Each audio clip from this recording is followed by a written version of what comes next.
जो फ़ोटो यहाँ पे लगी हुई है तो उसको आप ध्यान से देखना तो उसके कंधे पे एक हाथ है, ध्यान नहीं दिया होगा आपने, वो मेरा हाथ है। पढ़ने में बहुत अच्छी थी, मुझे उम्मीद थी कि वो कुछ बड़ा करेगी।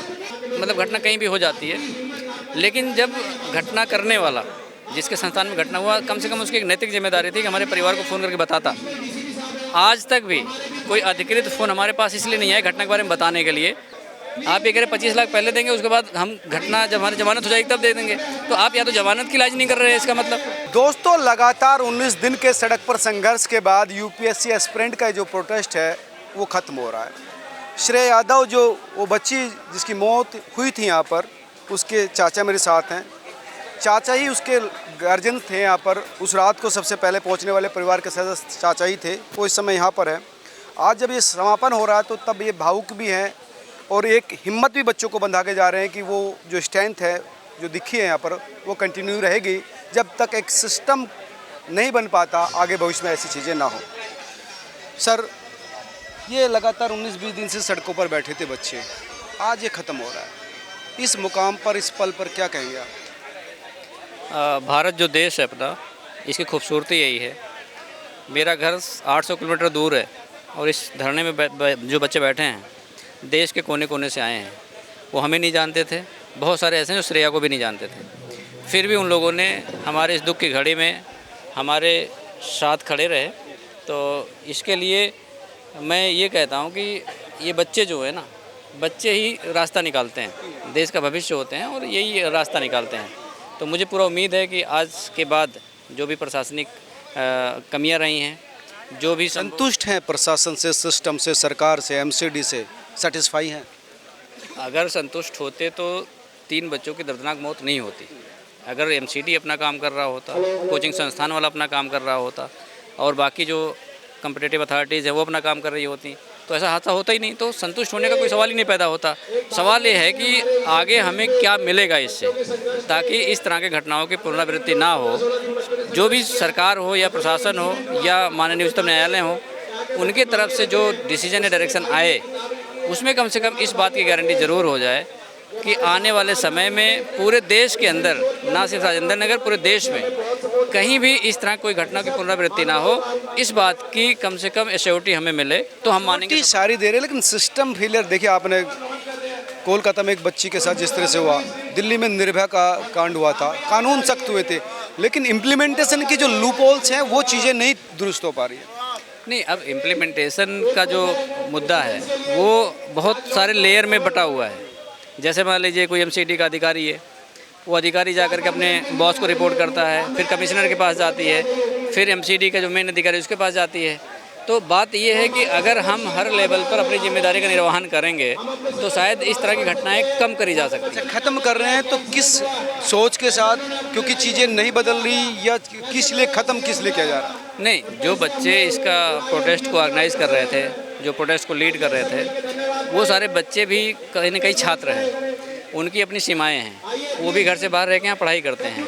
तो मैं तो ये नहीं चाहता कि वो हमेशा प्रोटेस्ट करने के लिए यहाँ बैठे रहें, लेकिन जो उन्होंने मैसेज दिया है देश में, पूरे देश के हर एक नागरिक के पास ये बात पहुँच गई है कि दिल्ली के राजेंद्र नगर में जो यूपीएससी एस्पिरेंट्स हैं वो धरने पर बैठे हैं पिछले 27 तारीख से लेकर आज तक।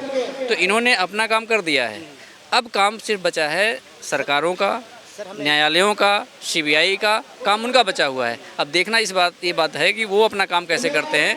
अगर वो अपना काम ढंग से नहीं करते हैं, हमें सेटिस्फेक्शन नहीं होता है, तो दोबारा हम इस तरह की कॉल ले सकते हैं। कोचिंग वाला अगर बेसमेंट में लाइब्रेरी नहीं बनाता तो ये घटना नहीं होती। तो जो कॉम्पिटिटिव अथॉरिटीज़ हैं उनको बताने का काम किया है कि आपकी गलती से 4 बच्चों की जान चली गई है। अब जो बाकी चीज़ें बची हैं वो जाँच के बाद सीबीआई क्या उस पर चार्जर लगाती हैं, वो सीबीआई का काम है।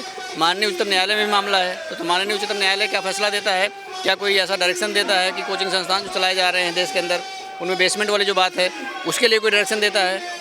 तो ये तो बात तक की प्रगति से कितना खुश हैं आप? जो कंपनसेशन था इनकी तरफ से दिया गया है, नहीं दिया गया? देखिए, हमारा परिवार इतना दुखी था तो हमने इसमें कोई मॉनिटरिंग नहीं कर पाया कि मतलब क्या प्रगति हुई, क्या नहीं प्रगति हुई। अभी तो हम लोग जो रिचुअल्स थे उसमें बिजी थे। तो अभी बच्चों को लगातार फ़ोन आ रहे थे कि आप आके एक बार ज्वाइन कर लीजिए धरना प्रदर्शन हमारा। तो मैं तो उस माइंडसेट से आया था कि घर से निकल के सीधा यहाँ आ गया। मैंने कभी ये नहीं देखा कि भी क्या चल रहा है। सीबीआई इंक्वायरी भी होने लगी थी, उसको भी मुझे नहीं पता था, आपके माध्यम से पता चला, मीडिया के माध्यम से। तो अब मैं थोड़ा सा जैसे हमारे यहाँ जो अंतिम पूजा होनी है वो 19 तारीख को हो जाएगी। अभी हम भी फिर दोबारा घर जाएंगे, तो 19 तारीख को हमारे फाइनल पूजा होगी। 19 तारीख के बाद मैं थोड़ा विधिवत इसमें देखूँगा। और मैं आपके माध्यम से ये कहना चाह रहा हूँ कि मैं उतना ज़रूर प्रयास करूँगा कि जितने बच्चे यहाँ बैठे हैं या फिर जो बच्चे इस तरह की कोचिंग वगैरह में पढ़ते हैं, कुछ ऐसा रूल रेगुलेशन बने जिसमें कभी दोबारा इस तरह की घटनाओं की पुनरावृत्ति ना हो। मैं यही चाहता हूँ और यही मेरा अंतिम मांग है और यही मैं प्रयास करूँगा, यही काम हो। श्रेया आपके पास ही रहती थी, आप ही लोकल गाय, तो श्रेया के बारे में बताएं कि किस तरह की बच्ची थी वो, किस तरह की सोच थी, क्या चाहती थी वो? देखिए सर, बच्ची और बच्चे जैसे जिसके होते हैं आप समझ सकते हैं, तो बार बार उस बात को मैं जब रिकॉल करता हूँ मुझे बहुत दर्द होता है। तो इसलिए जैसे इस तरह के सवाल जब आते हैं तो मेरा मन नहीं होता उसमें मैं कुछ बात करूँ। जो फ़ोटो यहाँ पे लगी हुई है तो उसको आप ध्यान से देखना, तो उसके कंधे पे एक हाथ है, ध्यान नहीं दिया होगा आपने, वो मेरा हाथ है। तो बच्चा ही होता है, मतलब कलेजा भी फट जाए तो भी बच्चे के बराबर नहीं है। तो उसमें अब मैं बात ज़्यादा करने की स्थिति में नहीं हूँ, लेकिन अब पढ़ने में बहुत अच्छी थी, मुझे उम्मीद थी कि वो कुछ बड़ा करेगी। और मैंने हमेशा बोला था कि IAS बनने से ज़्यादा ज़रूरी एक अच्छा इंसान बनना। IAS बनने हुए जो अधिकारी हैं उनकी लापरवाही से 3 बच्चों की जान चली गई, वो तो IAS बन गए थे। तो देश को ऐसे लोगों से क्या उम्मीद है, आम नागरिक को क्या उम्मीद है? तो हमेशा मेरा कोशिश थी कि आप एक अच्छे नागरिक बनो। इसलिए मैंने अभी संबोधन में अपने बताया भी बच्चों की, अगर आप यहाँ बैठे हैं, आप उन IAS से अच्छे हैं जिनकी वजह से घटना हो गई। तो देखिए, जीवन में क्या है कि हमें भी यहीं रहना है, आपको भी रहना है। तो अगर हम मानवता को भी मारना शुरू कर देंगे तो वो कहाँ से जस्टिफिएबल है? तो हमारी कोशिश ये होती है कि भाई आप देश के लिए अच्छा करें, आपके अंदर मानवता हो। IAS अच्छे बन के भी क्या करेंगे?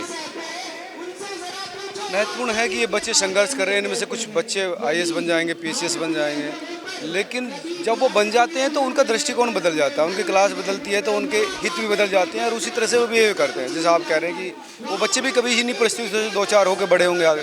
देखिए, ये सृष्टि का नियम है कि अच्छाई और बुराई दोनों एक साथ चलती हैं, लेकिन उसका एक रेशियो होता है।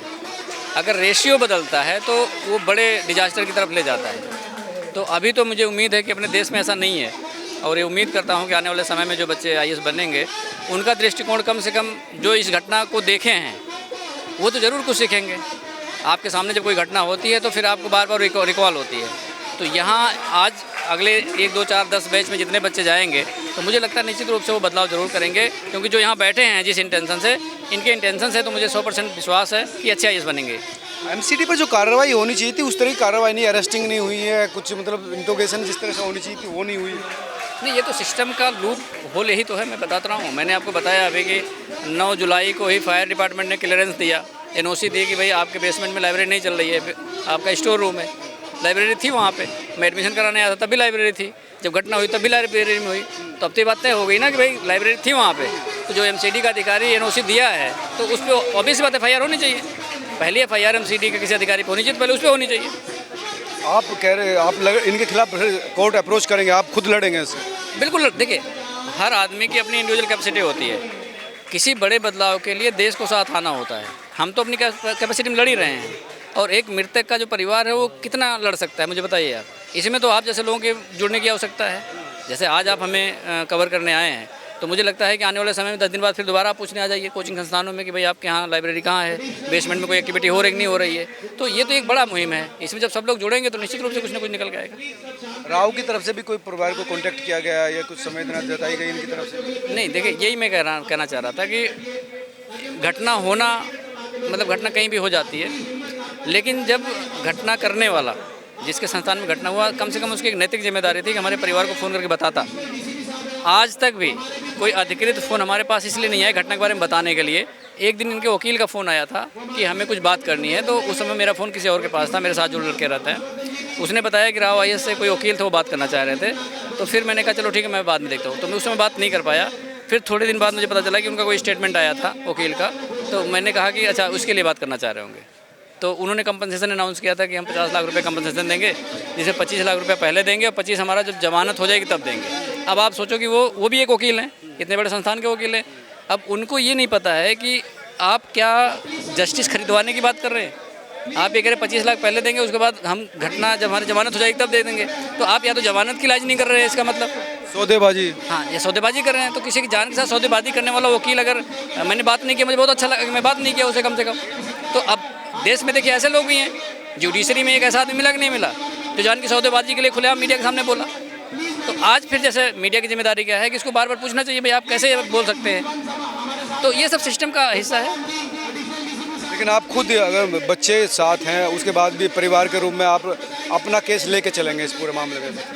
निश्चित रूप से जो हमारा तीनों पीड़ित परिवार है, हम आपस में बातचीत कर रहे हैं और जो बेस्ट हमारे पास रिसोर्सेज है उसके आधार पर हम इस लड़ाई को अंतिम सांस तक लड़ेंगे। और मैं आपके कैमरे पे विश्वास दिला के जा रहा हूँ कि मैं ज़रूर यहाँ से कुछ ना कुछ बच्चों के लिए निकाल के लाऊंगा। ये मेरा अपना कमिटमेंट है। एक बच्चा और है, करंट से मर गया था, उसका भी परिवार पीड़ित है, तो उससे भी कुछ आपका? बिल्कुल, देखिए चारों बच्चे एस्पिरेंट थे और घटना एक तरह की ही है।